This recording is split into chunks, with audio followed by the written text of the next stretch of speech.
تو بات تو کچھ ایسی ہے کہ جس کو کہا نہیں جا سکتا، بتایا نہیں جا سکتا۔ اور سب سے بڑی چیز تو یہ ہے کہ جو انسان کو نہیں کرنا ہے وہ بھی انسان جب کرنے لگتا ہے تو افسوس ہوتا ہے، افسوس ہوتا ہے۔ اور دیکھو صحابہ کرام رضوان اللہ تعالی علیہم اجمعین کی جماعت انبیاء کرام کی جماعت کے بعد ایک مقام رکھتی ہے، ایک درجہ رکھتی ہے۔ اور خود نبی کریم صلی اللہ علیہ وسلم نے ارشاد فرمایا کہ میرے بعد صحابہ کو کچھ نہ کہنا، صحابہ پر تنقید نہ کرنا، صحابہ پر لعن و طعن نہ کرنا، صحابہ پر انگشت نمائی نہ کرنا۔ جمعے کے خطبے میں جب خطیب جو ہے خطبہ دیتا ہے تو کہتا ہے اللہ اللہ فی اصحابی من بعدی۔ کوئی پوچھے علماء کرام سے کہ بعدی کے کیا معنی ہیں؟ بعدی کے معنی یہی ہے کہ حضور کے سامنے تو صحابہ کو کوئی کچھ کہہ ہی نہیں سکتا تھا۔ من بعدی، بعد میں صحابہ پر انگلی نہ اٹھانا۔ اور حضور پاک صلی اللہ علیہ وسلم نے ایک اور حدیث ارشاد فرمائی، فرمایا حضور پاک علیہ السلام نے کہ جو صحابہ پر تنقید کرے، جو صحابہ پر انگشت نمائی کرے، اس کے اوپر اللہ کی لعنت، ملائکہ کی لعنت، تمام انسانوں کی لعنت۔ اور ابھی ایک ویڈیو وائرل ہو رہی تھی یوٹیوب وغیرہ پر، سوشل میڈیا کے اوپر، ایک مولوی نما شخص ہے یا مولوی ہے جس کا نام ہے سلمان ندوی۔ مولوی صاحب کو یہی نہیں پتا ہے کہ ہم انگشت نمائی کس پر کر رہے ہیں۔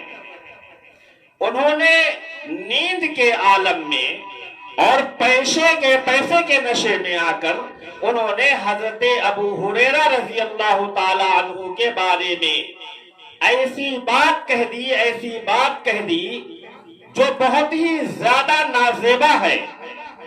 اور ایسی گفتگو کرنے والا، اس قسم کی بات کرنے والا وہ دشمن خدا ہے، دشمن رسول ہے۔ چونکہ یہ جس وقت بات کہی تھی اس وقت یہ ندوۃ العلماء کے ایک مدرس تھے، درس و تدریس کا کام انجام دیتے تھے۔ لیکن چونکہ ندوۃ العلماء کے جو علماء کرام تھے انہوں نے جب اس قسم کی گفتگو دیکھی تو انہیں ندوۃ العلماء سے برخاست کر دیا اور معزول کر دیا۔ آپ بھی سوچ رہے ہوں گے کہ آخر سلمان ندوی نے کیا بات کہہ دی۔ مولوی سلمان ندوی صاحب نے کہا کہ ابو ہریرہ رضی اللہ تعالی عنہ کو دو خزانے رسالت معاش سے ملے، تو سلمان ندوی صاحب کے قول کے اعتبار سے ابو ہریرہ رضی اللہ تعالی عنہ نے ایک خزانہ امت میں تقسیم کر دیا، یعنی حدیثوں کا۔ بھئی نبی کیا چھوڑ کر جاتا ہے؟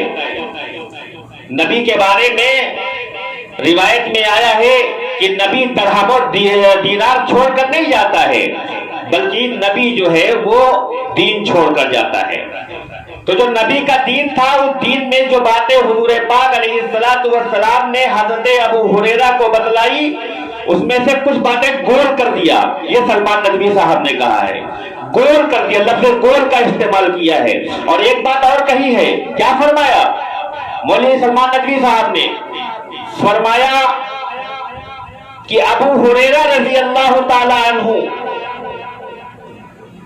کے بارے میں اور صحابہ کے بارے میں کہ بنیا کے دربار کے یہ حضرات سرکاری مولوی تھے، سرکاری مولوی تھے، اور بنو امیہ کے در سے حضور کی کچھ حدیثیں انہوں نے جو ہے چھپا لیا اور نہیں بتایا امت کو۔ یہ تنقید ہے، الزام ہے صحابہ کرام پر۔ اور ایک بات سلمان ندوی صاحب نے اس سے قبل کہا تھا کہ میں نماز آن لائن پڑھاؤں گا اور میرے پیچھے جہاں تک میری آواز جائے گی موبائل کے ذریعے سے، میسج کے ذریعے سے، وہ ذریعے سے بھی وہ لوگ اپنی جماعت کر سکتے ہیں۔ جبکہ امام ابو حنیفہ رحمۃ اللہ علیہ کے متفق علیہ فیصلہ ہے۔ امام ابو حنیفہ رحمۃ اللہ علیہ نے فرمایا کہ اگر امام کے پیچھے جو جماعتیں ہیں اگر ان جماعتوں میں خلا پیدا ہو جائے، دوری پیدا ہو جائے تو نماز نہیں ہوتی۔ اور موصوف نے کیا کہا؟ موصوف نے وہ ایک حوالہ دیا دریا کا کہ صحابہ کے زمانے میں بیچ میں دریا پڑ جایا کرتا تھا، امام دریا کے اس پار کھڑا ہو جاتا تھا، مقتدی دریا کے اس پار کھڑے ہو جاتے تھے۔ ارے وہ وہاں مجبوری تھی، بیچ میں دریا آ گیا، پانی کے اوپر تو سفر نہیں بن سکتی، اور اگر بیچ میں روڈ آ رہا ہے یا بیچ میں کسی کا مکانات آ رہے ہیں، پھر اگر صف میں خلا پیدا ہو رہا ہے تو پھر نماز نہیں ہوگی۔ باہر کہنے کا مقصد یہ ہے کہ اس قسم کی بات کرنے کی کیا ضرورت ہے، کیونکہ سب سے پہلے تبرہ اگر صحابہ کی جماعت پر کسی نے بکا ہے تو وہ ہے منافقین، وہ ہے منافقین، جیسا کہ قرآن نے اس کو نقل فرمایا ہے۔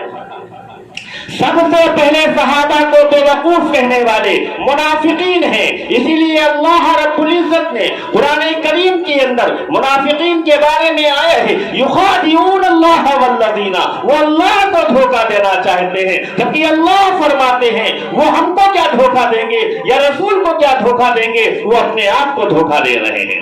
صحابہ پر تنقید کرنا، صحابہ پر الزام لگانا، صحابہ پر کسی قسم کی انگشت نمائی کرنا، یہ شریعت کے خلاف ہے اور یہ اپنا ٹھکانہ جہنم میں بنانے والا کام ہے۔ جنت سے وہ دور ہو جائے گا جو صحابہ پر تنقید کرتا ہے۔ صحابہ کرام سے جو بغض رکھنے والا وہ کبھی بخشش اس کی نہیں ہو سکتی ہے۔ اس لیے میں اپیل کرتا ہوں کہ خدا را ہر مولوی جو بھی اللہ اور اللہ کے رسول کو مانتا ہے قطعی طور پر صحابہ کرام پر انگشت نمائی سے باز آ جائے۔ حالانکہ کچھ ویڈیوز میں موصوف نے یعنی مولوی سلمان صاحب نے یہ کہا ہے کہ میں نے ابو ہریرہ کو کچھ نہیں کہا ہے، صحابہ پہ کچھ نہیں کہا۔ ارے وہ ویڈیو کہاں سے آپ ڈیلیٹ کر دیں گے؟ وہ جو ویڈیو آپ کی وائرل ہو رہی ہے، ویڈیو جو چل رہی ہے جس پہ آپ نے صحابہ پہ تنقید کیا ہے، ابو ہریرہ پر تنقید کیا ہے، اور ایک نہیں کئی ایک، اور آپ نے ایک بات اور بھی ایک ویڈیو میں کہا ہے کیا؟ امام سدیسی یعنی امام حرم حضرت عمر کے بارے میں کچھ کہہ رہے ہیں، گستاخی کر۔ ارے کوئی گستاخی کرے تم کیوں کر رہے ہو گستاخی؟ تو سنو کان کھول کر، حضرت مولانا سلمان صاحب ندوی کان کھول کر سنو، کل میدان محشر میں تمہارے حوارین، کل میدان محشر میں تمہارے یارو مددگار، کل میدان محشر میں تمہاری حلف کرنے والے، تمہاری پاک دامنی کو کیا کہتے صاف کرنے والے کل میدان محشر میں کام نہیں آئیں گے۔ تم نے جو ابو ہریرہ پر لعن و طعن کیا ہے اور الزام لگایا ہے، کل میدان محشر میں ابو ہریرہ آئیں گے، تمہارے دامن کو پکڑیں گے اور کہیں گے میں نے کون سا گناہ کیا تھا جو تم نے لکھنؤ کی سرزمین سے یا ہندوستان کی سرزمین سے تم نے میرے اوپر لعن و طعن کیا ہے۔ اسی لیے خدا را مفتی صاحب سلمان صاحب سے میں درخواست کرتا ہوں، مؤدبانہ التماس کرتا ہوں کہ خدا کے واسطے یہ آپس کے تفرقہ بازی چھوڑو اور صحابہ کرام کی جماعت کو نشانہ نہ بناؤ، اس لیے کہ دنیا اور آخرت دونوں خراب ہو جائے گی۔ اللہ تعالی ہمیں اور تمام امت محمدیہ کو صحابہ کرام سے محبت کرنے والا بنائے، محبت کرنے والا بنائے، صحابہ کرام سے قربت رکھنے والا بنائے، صحابہ کرام رضوان اللہ تعالی علیہم اجمعین سے جڑنے کی توفیق عطا فرمائے، کیونکہ اب یہ قرآن جو اللہ کے رسول صلی اللہ علیہ وسلم نے چھوڑا ہے،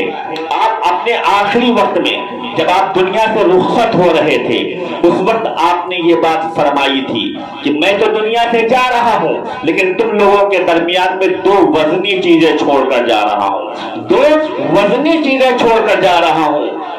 صحابہ نے پوچھا تھا یا رسول اللہ وہ دو وزنی چیزیں کون کون سی ہیں؟ تو حضور پاک علیہ السلام نے فرمایا، پیارے آقا نے فرمایا، ایک کتاب اللہ اور دوسرے سنت رسول اللہ، کتاب اللہ اور سنت رسول اللہ۔ اب کوئی ہم کو یہ بتائے کہ 1400 سال کے بعد آج جو قرآن ہمیں ملا ہے اور جو حدیثیں ہمیں ملی ہیں یہ ہمیں کیسے ملی؟ کیا طریقہ کار رہا اس کا؟ قرآن کو جمع کرنے والے صحابہ، حدیثوں کو جمع کرنے والے صحابہ، حدیثوں کو ہم تک پہنچانے والے صحابہ، قرآن کی آیتوں کو پہنچانے والے صحابہ۔ اور اگر کہیں صحابہ کی زندگی ہی مخدوش ہو گئی یا صحابہ کرام ہی جو ہے وہ ہمارے نشانے پر آ گئے، تو جب صحابہ نشانے پر آ جائیں گے تو ان کی جو پہنچائی ہوئی حدیثیں ہیں اور جو ان کا پہنچایا ہوا قرآن ہے وہ بھی مخدوش کہلائے گا۔ اس لیے صحابہ کو انگلی اٹھانا بند کرو، خدارہ بند کرو، خدارہ بند کرو۔ اور جتنے مولوی سلمان صاحب کے معاون ہیں اور مولوی سلمان صاحب کے یار و مددگار ہیں، میں ان سے بھی گزارش کرتا ہوں کہ وہ حضرات اپنی بازار لگانے کے لیے اور اپنے آپ کو سرخیوں میں لانے کے لیے خدا کے واسطے ایک ایسے شخص کی ہیلپ نہ کرے، مدد نہ کرے جو صحابہ کا دشمن ہو اور گستاخ صحابہ ہو۔